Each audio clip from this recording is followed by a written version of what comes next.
the kids not only learn a skill here, but they realize that there's relevance to what they're learning in their core class. And I love to see a student grasp that knowledge without you saying, hey, have you heard about this in history or science? They just get it. And that means the world to me, that we don't have to say it, that it's just there.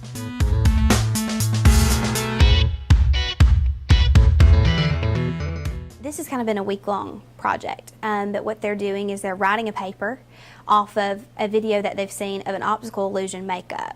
They have to be very detailed, they have to write steps for it that another student could use that paper to apply this in the lab setting, and that's what they're doing today. They're going to write a one-page paper off of that video, and then we're going to swap papers per student, and they're going to read another student's paper to be able to apply that application in the lab. You need to make sure that you have 4 main important things.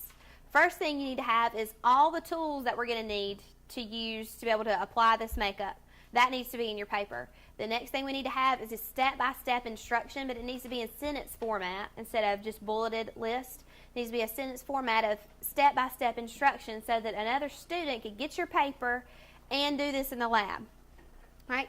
Then you need to have the overall picture at the end, what the last effect should look like, and then make sure you have the YouTube link at the bottom. For some reason, if your paper's confusing, I could look up that link and be able to figure out what exactly you're trying to explain in your paper. If it's a really good video, it's really easy to write down.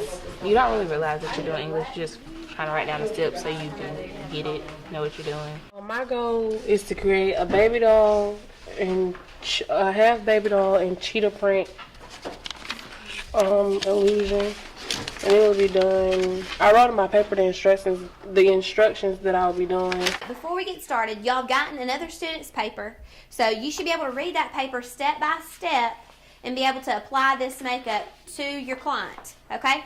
So what y'all are going to do today is follow the exact instructions on your paper for what you're doing. I remember when I was a student in high school, I remember writing papers on different things, and if I wasn't interested in it, I really didn't put that much effort into it. So in my classes as career tech, we teach really fun subjects. We're really blessed with that, and I found that if I really find something that the students love in the lab setting, they will write me papers for days about it, and that's what my students have done. This wasn't a tooth-pulling type of session. The kids have enjoyed it, and they've realized that the way that they write, they're going to have to write in a way that another student could use it. So it's really increased their writing skills, this lesson has, and as well as their reading. They have to really focus on each sentence, word by word, to be able to build something off of it. And I think that in career tech we could do this with every lesson, because we have the ability to not only teach in the classroom, but then take it to the lab. In your mind, you think it's something else, and then you have to keep reading the instructions over and over, especially by being in paragraph form and not bulleted.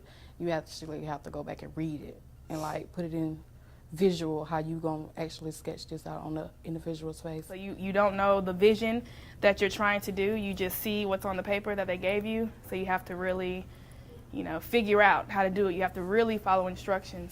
You will read and write every day in cosmetology. I know people think that maybe it's just a hands-on thing, but reading and writing is a large part of what we do.